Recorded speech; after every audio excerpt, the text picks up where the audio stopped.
now comes to the first talk, and in the morning we have one keynote speech from Professor Onur Mutlu, and I will not reading all. Ono, I will not reading your CV, okay? And yeah, that's okay. Yeah, and the talk is about memory-centric computing. So I will not keeping on speaking, and I will try to transfer the slides to Onur, and I will stop. Yeah. Are you okay with it? Thank you. Can share the screen. Yeah. Yes, let me try. Is it all good?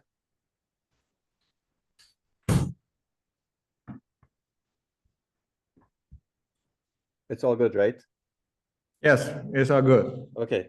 Great. Okay, great. I'll get started then. Yeah. Okay, thank you, you for inviting me to give a keynote talk in your workshop. I wish I could be there in person, but I'm unfortunately a little bit far away, 9 hours ahead of you, or earlier than you. So it's night here.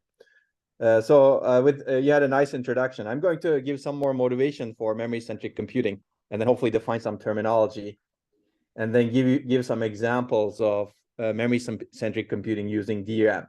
This will be a high bandwidth talk since we don't have a whole lot of time. I'm going to skip some slides, but hopefully a lot of things will be clear enough. Computing today is bottlenecked by data, and this is one of the main motivators for processing in memory. And data is really key for many applications: machine learning, genomics, databases. All of these are data intensive. They require rapid and efficient processing of large amounts of data. And we can actually generate more data than we can process today. So we've been witnessing this in the growth of neural networks. As you can see, both memory capacity requirements are growing and computation requirements are growing exponentially. And there's no end in sight currently. As a result, accelerating these larger and larger neural networks is becoming challenging using conventional architectures. And there's already a huge energy efficiency problem because of data movement. But it's not just about neural networks. It's about many other applications like databases and a lot of these applications that you can see over here. Data is a performance energy bottleneck in them. And also on the mobile or edge end, there are many applications that are bottlenecked by data in the end.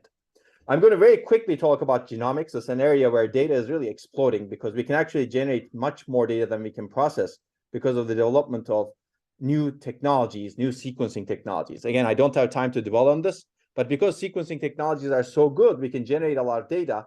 Unfortunately, scientific discovery and medical advancements are limited by how fast we can actually process that data. And clearly, there are many benefits to genomics. And this is an example of a data generator that we have today. If you look at this device, it's relatively cheap. It can actually sequence data quite well at very high bandwidth. Unfortunately, it cannot process the data. So you have to move the data from the device to somewhere else. That somewhere else is usually a data center. So we actually cause a lot of data movement across the entire ecosystem at the macro scale as well as the micro scale. I will summarize this problem using this picture. So if you look at machines that we have today that can generate data, this machine also generates genomic data. They're very special purpose. They're very good at the data that they generate, and they're very fast. And then what we do with that data is we move it out of that machine to somewhere else, and usually between many machines to do the processing. So there's a lot of data movement that we cause at the macro scale. And then we process it using general purpose machines that are not specialized in general to the types of data that are coming out of these special purpose machines. As a result, we are having multiple problems in processing, movement of data, as well as non-specialization. I think we need to solve these going forward for many application domains, because if you replace this genomics machine with a video camera, for example, you have the same problem. If you replace it with web clicks, you have the same problem essentially. Okay, I will not talk more about genomics. I will basically go through these papers. If people are interested, they can actually look at the slides, etc. And I'm happy to answer any questions. So what can you do today? You can actually do near memory processing today by offloading computation to, so for example, FPGAs. Today, you don't need to bring all of the data to the CPU. You can actually offload it to FPGA boards, which have high bandwidth memory attached to them. And you can do the computation in a specialized manner by reconfiguring the FPGA to the application logic. And we actually did a lot of studies. There are a lot of other papers that have done similar studies. In the end, you get significant benefits because you reduce the data movement to the CPU, main processing unit. and you also specialize the logic so you get performance efficiency. I will not talk about what you can do today. I will look forward, because this FPGA also has limitations over here. It's in the end bottlenecked by the access to main memory. Okay, I will skip, as I said, a lot of this genomics part, and I'm happy to talk about it separately. Now, let me, so why am I talking about genomics? Because it's an application where data is really overwhelming our modern machines, and there are many such applications. In the end, we're really overwhelmed by all of the capabilities that we design in our machines. And this is actually a bit scary in the sense that if you look at really data-intensive applications, you will see that the utilization of the machine is less than 1% in some cases. I'm going to give you some data soon related to that. If you look at a computing system, the computing system should have 3 key components: computation, communication, and storage and memory. Over decades, we've heavily optimized the computing unit. Unfortunately, we didn't really optimize the communication and memory storage units as much, in the sense that they're not capable of doing computation. They're great at storing data or moving data, but unfortunately, they cannot process data. As a result, we have a very imbalanced system today. And this is a picture that shows this, basically. If you look at processor-centric system today, most of the system actually is dedicated to caches, many levels of caches, interconnects, memory controllers, memory, and storage. And only a very small fraction of it can actually do computation. Even then, we're still bottlenecked by memory and storage. And this is a real picture of an AMD chip. Most of it is really dedicated to memory and storage, as you can see on chip. Unfortunately, it's still bottlenecked by memory and storage. And we're still adding more caches and caches in general purpose systems without solving the fundamental problem. That's true for many other companies as well. This is another example over here. Essentially, a processor chip today is a lot of SRAM. That's true for FPGAs, for example. Also, there's a lot of memory that's dedicated to the memory hierarchy, but it's less so perhaps compared to a CPU. And then most of the resources are in main memory and this darkness, which is storage. I will hopefully get a chance to talk about storage, but depending on how much time we have, maybe we won't get to it. I believe that we need to distribute computation capability across all of these components, including the sensors. Now, let me give you some data in terms of the studies we have done. I keep saying data overwhelms modern machines. What does that mean? Basically, more than 60% of the total system energy spent on data movement on these applications that we examined together with Google. And that's the optimistic case. There are actually much worse data sets that make this number much larger. We also examined neural network models that are used in edge devices. These are proprietary neural network models that are used at Google. And we found out that, again, more than 90% of the total system energy is spent on memory in large machine learning models. And our machine learning models are growing. There's a lot of clearly interest in fundamental models, for example, today. And there's a lot more that will happen in terms of the stress on memory. I will quickly give you an idea of what the vision in terms of how we should handle data that we have. Basically, today we're not handling data well. So how should we handle data well? We need to ensure that data doesn't overwhelm the components, and that brings us to memory-centric computing. It's not just memory-centric computing, though. It's really the design of algorithms, architectures, and system designs to ensure data doesn't overwhelm the components. This actually leads to the reduction of data as well, which I'm not going to talk about. And we also need to, I think, take advantage of the vast amounts of data that's flowing through the system by using that data and metadata to make better decisions. So essentially, design data-driven or machine learning-based systems where the machine itself improves over time based on the experience that is seen. I'm not going to talk about that, but I think this is actually quite synergistic with memory-centric computing, especially with the learning that's employed in a memory-centric way. And the third part is, again, I'm not going to talk about this in detail, but today we're not very good at understanding, exploiting properties of different types of data. We should be exploiting much more about the characteristics of data to the underlying system so that the system can make better decisions based on the characteristics of the data. These could be security characteristics, approximability characteristics, or error-tolerant characteristics, or compressibility characteristics, for example. Okay, that brings us to this data-centric, data-driven, and data-aware vision, which I'm not going to talk about, but you can take a look at some papers. And all of these problems actually cut across the stack. So we really need to think across the stack when we really rethink the design of systems from a data perspective. And these are some papers that you may want to take a look at. Now let's jump into one aspect of this vision, which is designing more data-centric or memory-centric architectures. Even if you look at this aspect, there's actually a lot to see over here and a lot to do. I'm going to focus on the first aspect, which is processing data where it resides. But I believe that we also need to design memory systems in a much better way today, given the importance of data, we need to care a lot more about latency and energy. And I think we have not looked at memory systems as much from these perspectives. We have mainly designed them for capacity and also bandwidth, but latency and energy have taken, let's say, secondary roles. I'm not going to talk about the rest over here, but I will motivate in a little bit. So let's jump into processing data where it makes sense. I call it where it makes sense because sometimes it makes sense to actually be processor-centric.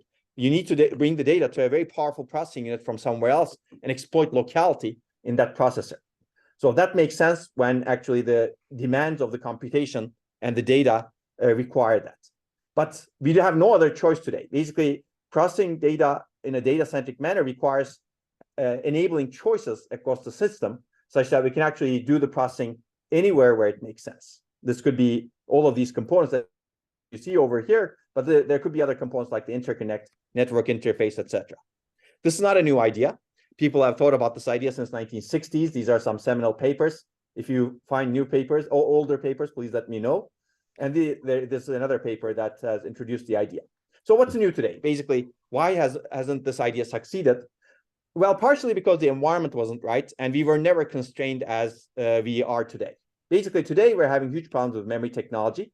Technology scaling is not going well. As a result, we're investigating new technologies that are amenable to computation better than some other technologies that we have been developing. And also, we need some computation capabilities inside our technology so that we can make them work. This is the intelligence and memory that is necessary. I'm going to talk about that very briefly, but I'm more going to focus on the huge demand from application and systems. Basically, today's application and systems are much more bottlenecked in the past than in terms of data access, energy, power, and data movement, which dominates computation energy.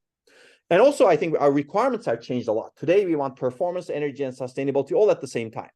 We don't want performance at the cost of a lot of energy or sustainability.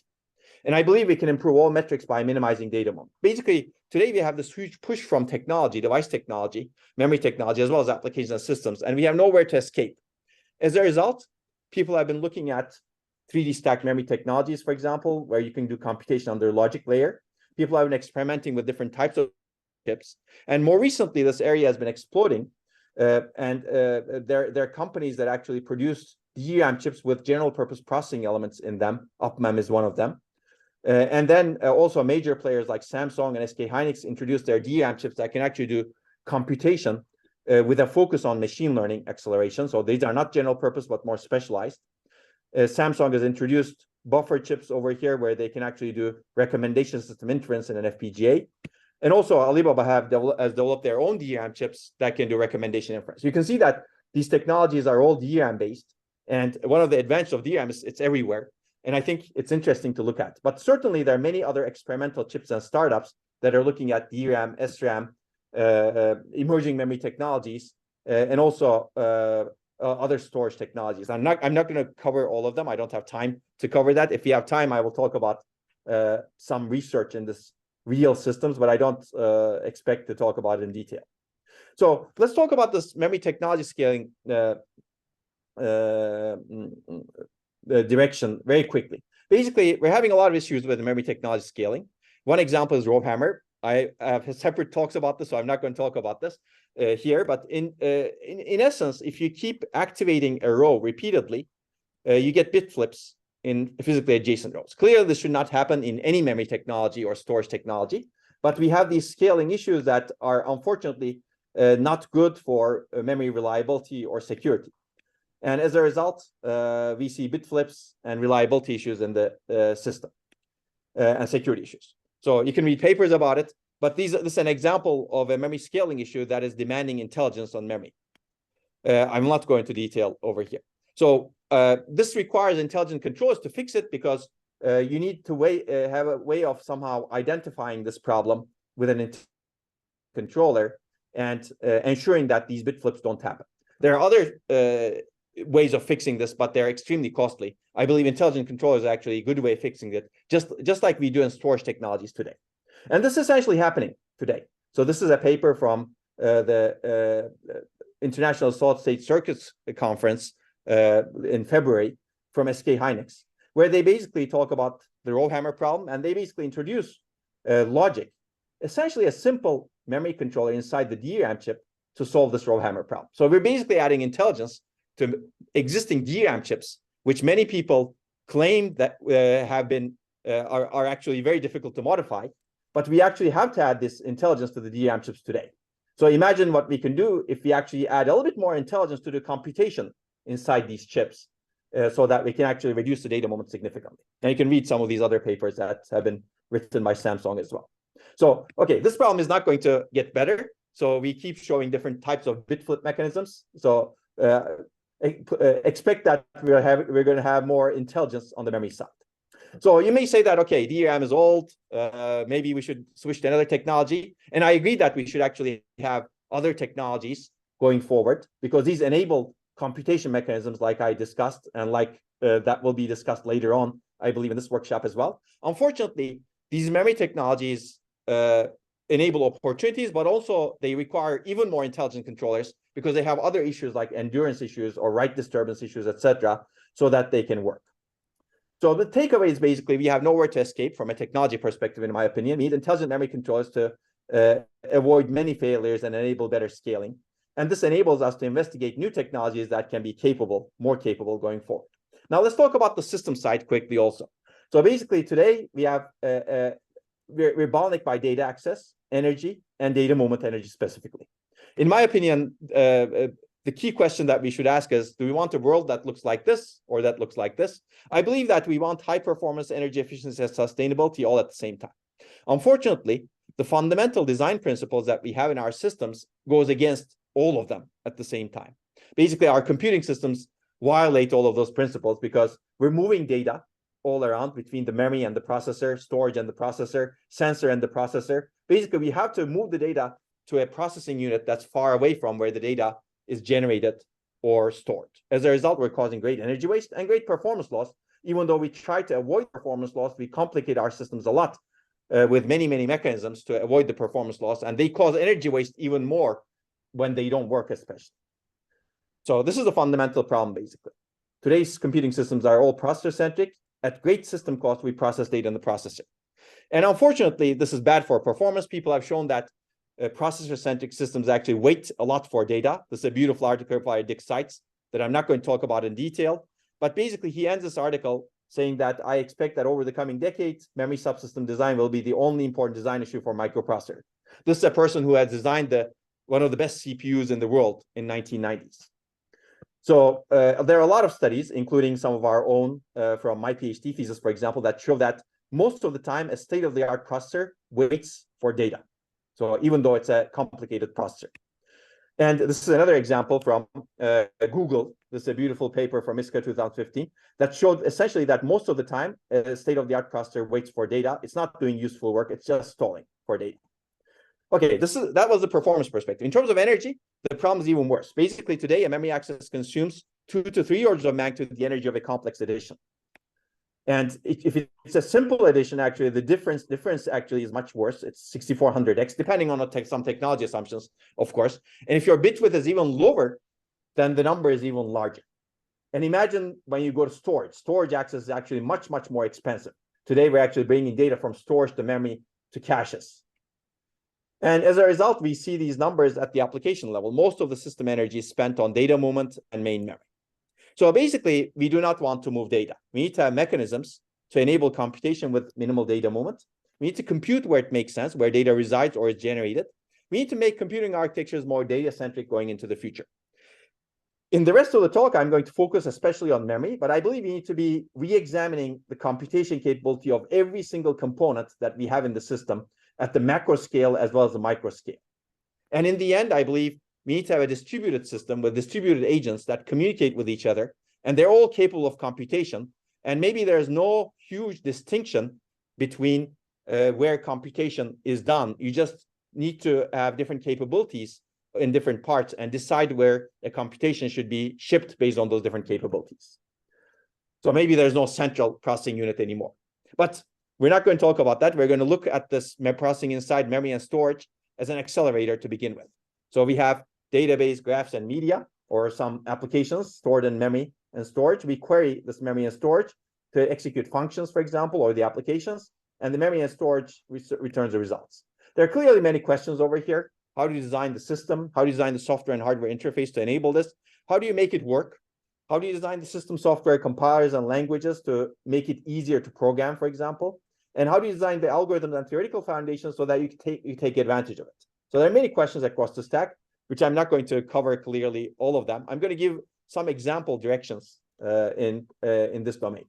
But since we don't have a lot of time, I'll point you to some resources.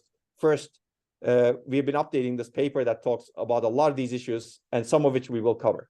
And we also have a processing in memory course. If people are interested in attending it, you can find a lot of resources and also other courses. We have been holding some real processing in memory tutorials in major architecture conferences. You can find information about them online.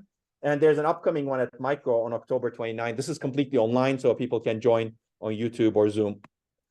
Okay, now let me talk about some example direction. Probably we're going to focus on processing using DRAM first, but let me define some terminology. I believe there are two approaches to processing in memory, two fundamental approaches, depending on how you do the computation, essentially the nature of computation. So basically the nature of computation can be done using logic, or computation can be done using the operational characteristics of the memory devices. If you do it using logic and add logic closer and closer and closer memory, that's processing near memory. In a sense, that's very similar to how we do computation today. We have logic units that can do computation. It could be a CPU, GPU, FPGA, ASIC, some accelerator. Except that today they're far away from memory. We may integrate them into the memory using 3D stacking technologies or put them near banks, for example. This is processing near memory. I'm not going to talk about this because I believe this is actually shorter term. And it's easier to adopt in the shorter term, even though there are a lot of challenges like programming, etc. I'm going to focus on the first one, which is processing using memory.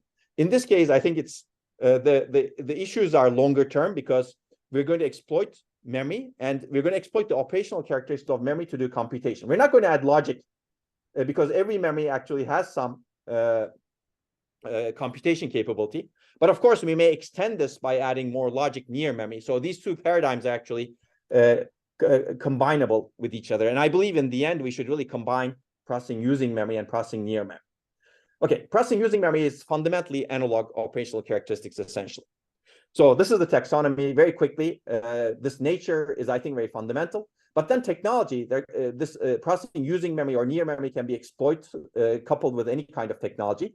And then the location of the technology could be anywhere also. For example, in the storage system today, we have SSD. We could potentially have multiple different types of memory, including DRAM and potentially SRAM as well. So basically, a tuple of this nature, technology, and location determines the processing in memory type, and one can combine multiple PIM types, as I mentioned. So let me talk about processing using DRAM. Again, just to remind you, we're going to talk about memory as an accelerator. Here, the nature is using, technology is DRAM, and location is main memory. I'm going to talk about some work we've been doing on processing using DRAM and main memory. I believe there's more work to come in this area, so it's quite fascinating what you can do with DRAM. Essentially, as a summary, we can support bulk bitwise and or not and majority operations, as well as copy and initialization and zeroing. Essentially, we have a functionally complete system. You can actually implement any algorithm using this sort of substrate. We also can do true random number generation, physical unclonable functions, and lookup table-based more complex computation. I will not go into all of these. I'll just give you some of the key ideas. And the key idea is to actually use analog computation capability by activating multiple rows. We see significant performance energy improvements. Now let's start simple from an adoption perspective. What can you do easily? I believe you can actually do some easy things by getting rid of the copy and initialization overhead significantly. So copy and initialization is actually employed in many workloads today. In that Google paper that I mentioned, they show that more than 5% of the execution time in data center workloads is spent on copy and initialization. Just these two function calls, actually. Today, we do copy and initialization by actually moving the data from the memory to the processor and then back from the processor to memory after we do the copy or after we write the data initialize. So why don't we actually just do it in memory? Basically, processor says, memory, copy this data from this source to the destination for me. This is low latency, low bandwidth utilization, no cache pollution, and no unwanted data moment. I'm going to show you a mechanism that improves the performance of copy, a 4 kilobyte small page copy, from 1,000 nanoseconds to 90 nanoseconds, and from 3.6 microjoules to 0.04 microjoules. And the idea is very simple. You can do this in any kind of memory technology. Actually, I'm going to explain it in DRAM. If you look at the best case in DRAM, if the two source and destination rows are in the same subarray in the DRAM, which means that they share the sense amplifiers, we first activate the source row, which brings the data into the sense amplifiers, and then we activate the destination row, which implicitly deactivates the source row, but the data in the sense amplifiers now get copied into the destination row because of charge sharing principles. And sense amplifiers are much stronger than the DRAM cells. Basically, by doing 2 consecutive activates at negligible hardware cost, you get significant latency and energy improvements by doing this copy.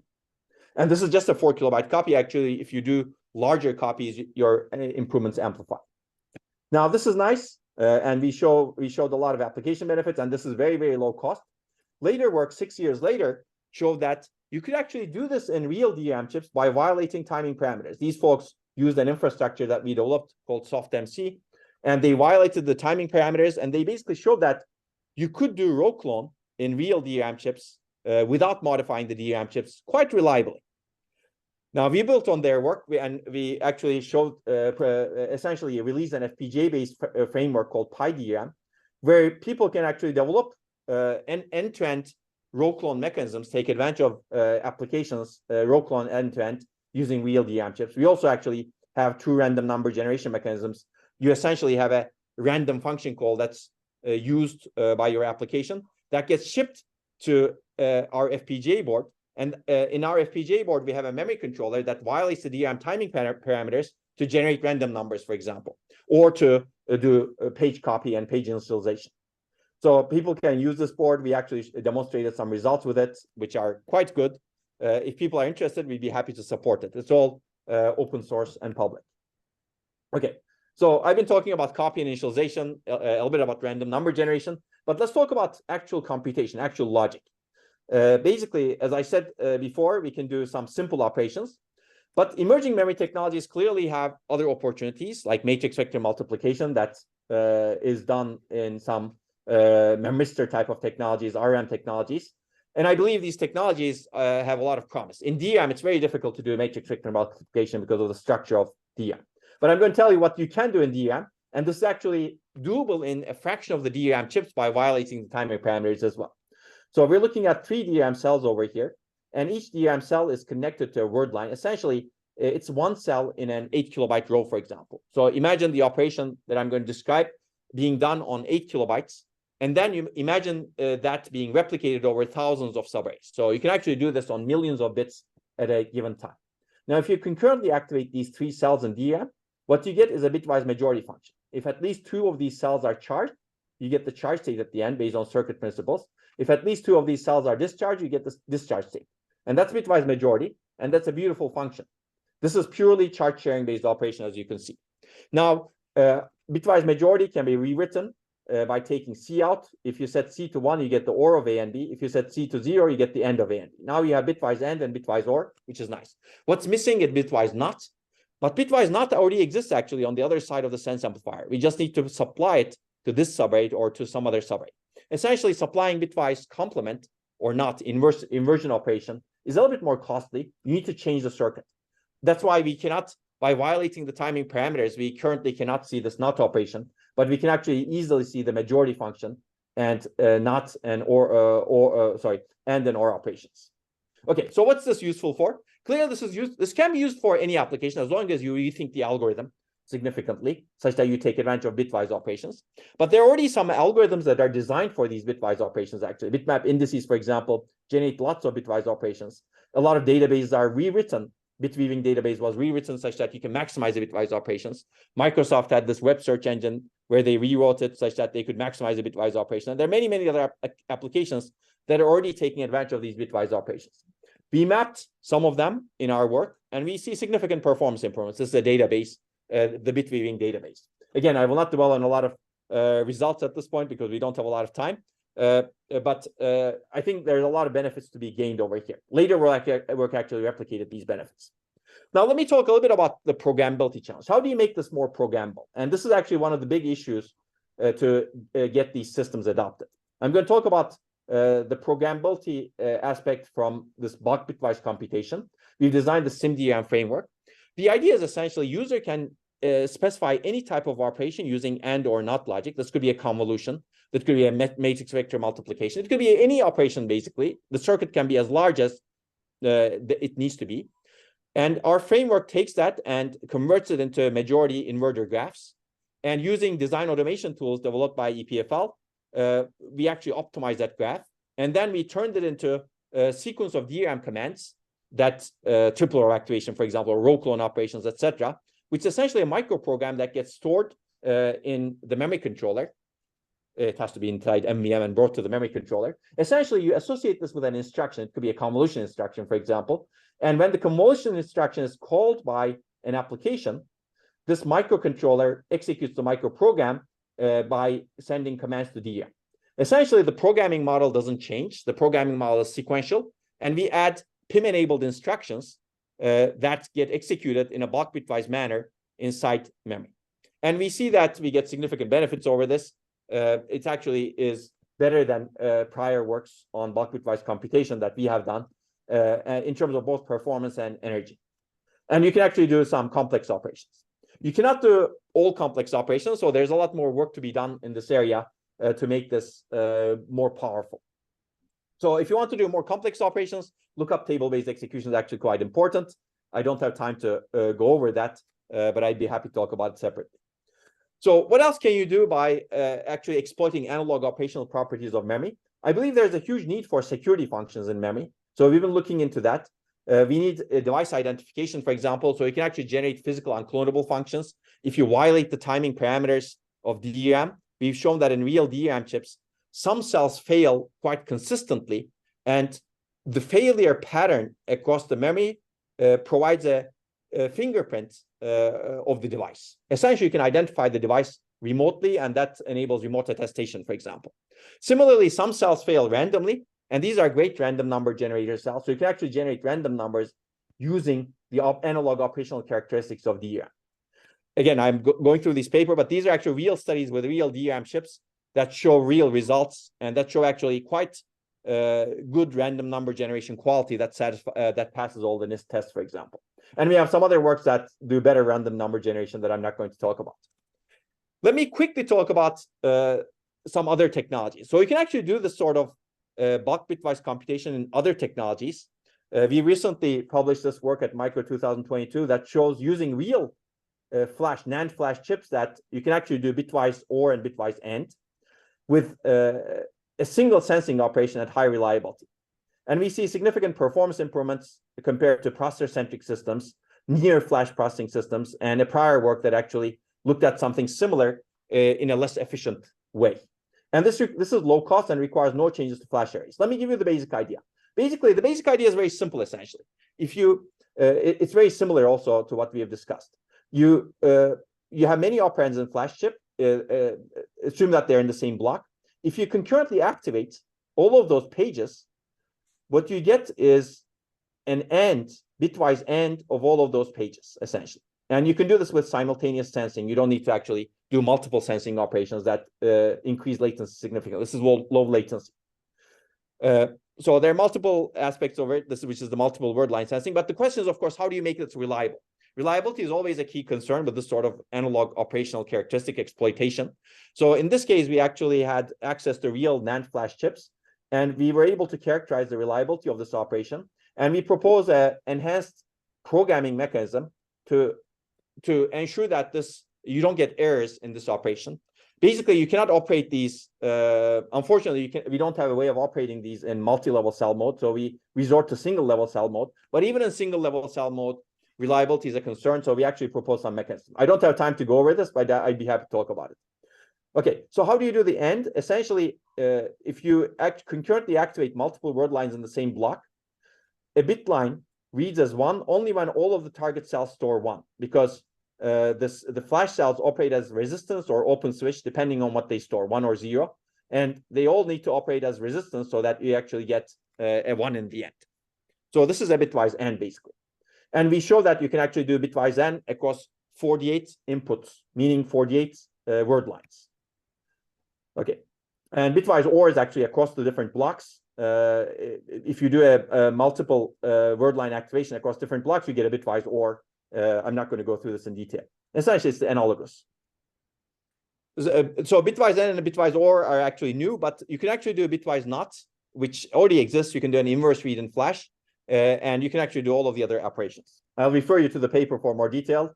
And there's, of course, there's a lot of interesting things to do over here going forward. I already mentioned these, so I'm not going to talk about this in detail. So what kind of benefits do you get on real applications? Here, if you look at, for example, K-click star listing, some graph applications, etc. And we see significant benefits compared to in-storage processing. This is actually near flash processing, near inside the controller, inside the SSD, and a prior work that I mentioned. And also the reliability is quite good in this. Okay, so I'm almost at the end. I'm going to talk about some emerging memory technologies. I think you can do all of these operations in emerging non-volatile memory technologies. There have been papers about it, and I believe there will be more papers that people will discuss in this workshop. And clearly, because of the cross-by array structure using emerging non-volatile memory technology, you can do a lot of matrix vector multiplication. Now, let me, I believe we're close to the end. So let me skip a lot of slides. Unfortunately, we don't have time, but the rest of the slides are dedicated to processing near memory. I'm going to skip a lot of them. I'm going to talk quickly about adoption issues, which is actually really important in both of them. And adoption is actually making this work. I think reliability is really important. You earlier mentioned infrastructures. I think infrastructures to assess benefits and feasibility are extremely important. And I believe that this workshop is about that. But there are many, many other challenges like software, programming, system and security support. There are many things over here, as you can see. And runtime and compilation issues, because all of these require a different way of thinking and different mindset than the way we're used to designing systems today. Today, we're very processor-centric, and all of our decisions are dictated based on that fundamental decision that we made in our systems. We need to basically rethink all of the decisions that we made in a more data-centric manner. Okay, so basically, we need to revisit the entire stack, I believe. Now, let me conclude, going to the end. So I'm not going to talk about processing in memory in the real world since we don't have time, sorry. Let me jump to the conclusion slides over here. Okay. So, hopefully I've convinced you that we need to redesign our systems with data as the key elements. I think that requires us to be more data-centric, data-driven, and data-aware. I believe we need to enable computation capability inside and close to memory. This can lead to orders of magnitude improvements. This can enable new applications and computing platforms. I strongly believe this, actually. If we actually do this sort of processing, we can enable something that we haven't had before. I believe this can also enable a better understanding of nature, and who knows what else. So the future is really bright, but actually there are a lot of challenges. We need to do the research and design across the computing stack, and there will be a huge difficulty in getting things adopted going into the future. I will leave you with this picture over here. So if you look at this picture, I believe that this is a computing device. But if you look at this, the way it's organized is very different from the way we organize our computing devices. Essentially, there's no clear distinction between memory and storage and processing over here. Even though we don't completely understand this today, one thing is clear, which is the processing capability is not in a single place. It's really distributed. And maybe there's no distinction between memory and processing in the end. Okay, I will stop here. I'd be happy to take questions. Yeah, thank you. Thank you. And any questions? Yeah. Yeah. Any questions from the audience? Especially the offline one?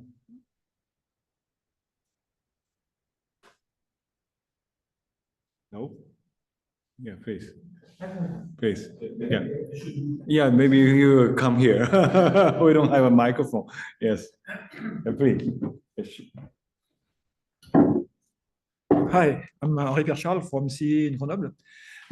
I was very interested by the slide you showed when you said when you talk about compilers and changing the mindset. Could you elaborate a little bit more about what kind of mindset you're thinking about? Okay, yeah, sure. But certainly there's a technical aspect to this, and then there's a non-technical aspect.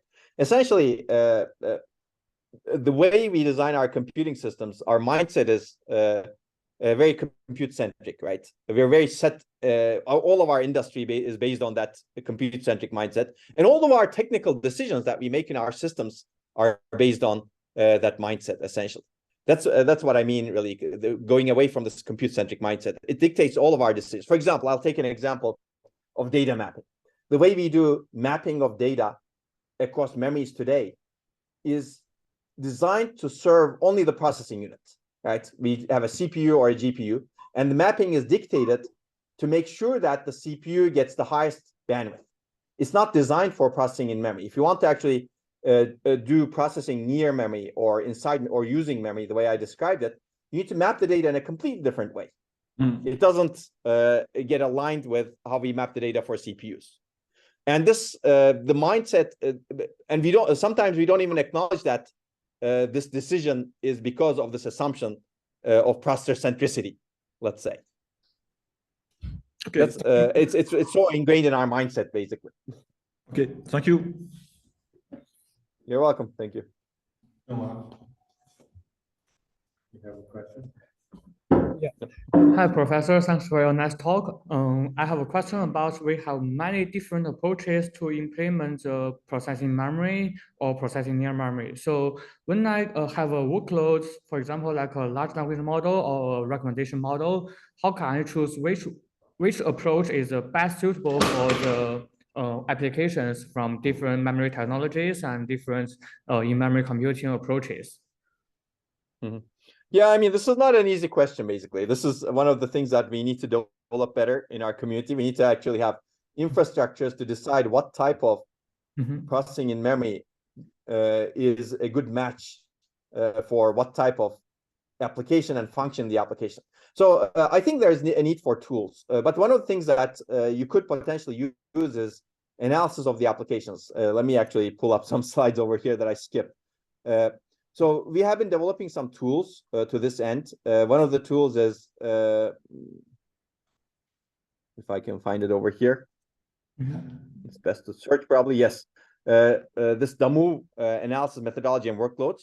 Basically, it's trying to answer the question that you asked. We looked at a bunch of applications and we tried to figure out, categorize the bottlenecks that they face based on profiling of the applications and profiling the locality characteristics as well as their execution characteristics, arithmetic intensity characteristics, for example. So this is one way of doing the characterization that you need. This shows the memory bottlenecks that the different parts of the application can experience. Now, of course, there's a mapping question after this, right? If you have some particular memory bottlenecks identified, what is the best way of exploiting them? This tool doesn't perfectly answer that question. This tool can guide you whether near memory processing is a good idea, but then the mapping question also needs to be answered in some way. And I don't think there's enough tools in that domain at this point to decide what type of processing using memory or processing near memory and what type of technology. Basically, what PIM type is the best way of actually taking care of that bottleneck. So there needs to be more tools. Yeah. Thank you, Professor. I think it's a very interesting topic of processing memory. Yeah. Okay. Thank you. So any other question, or maybe we need to hello? switch? Yeah. Hello? Okay. There is somebody online. Yes, please. Yes. Hi, Professor Mutlu. Thank you for your great talk. So my name is Yaoyu from Peking University. So I have a question. So far, processing in memory techniques are mainly designed for linear kernels, vector multiplications, or the bitwise operations you just mentioned. So do you think it is a trend that we should expand processing in memory to nonlinear kernels, like special functions like sine or cosine? Because I think this will make the PIM applicable for a wider range of applications. Yeah, that's a very good comment. So in the end, yes, I think we need to have ways of implementing complex functions in memory. No question about that. The question is, how do we do it? I think, first of all, of course, there's room for creativity. How do we exploit analog operational properties to do more complex functions? I believe that's an interesting direction, but that may be difficult. More easier versions could be lookup table-based execution. For example, if you use memory as a lookup table, you can do a lot of those computations more easily. So I believe lookup table-based computation and programming models is good. And then, of course, having maybe we should not really be doing everything using processing using memory, right? That's what there are some cases where processing near memory, adding logic to execute these more complicated functions makes sense, perhaps. That's why I think, in my opinion, processing using memory is nice, but with very, very complicated functions like floating point operations, etc., it may not be a let's say easy to do processing using memory. Maybe you just add logic to execute those functions. But again, there's a lot of research that needs to be done. Yeah, thank you. Yeah, thanks. Okay. Okay, thank you very much, Ono. It's great that you can present here. Yeah. Yeah, thank you very much, Gio. Thank you. Have a nice workshop. Yeah, thank you. It's really Bye-bye. nice. Yeah, bye. Take care. Yeah. Okay.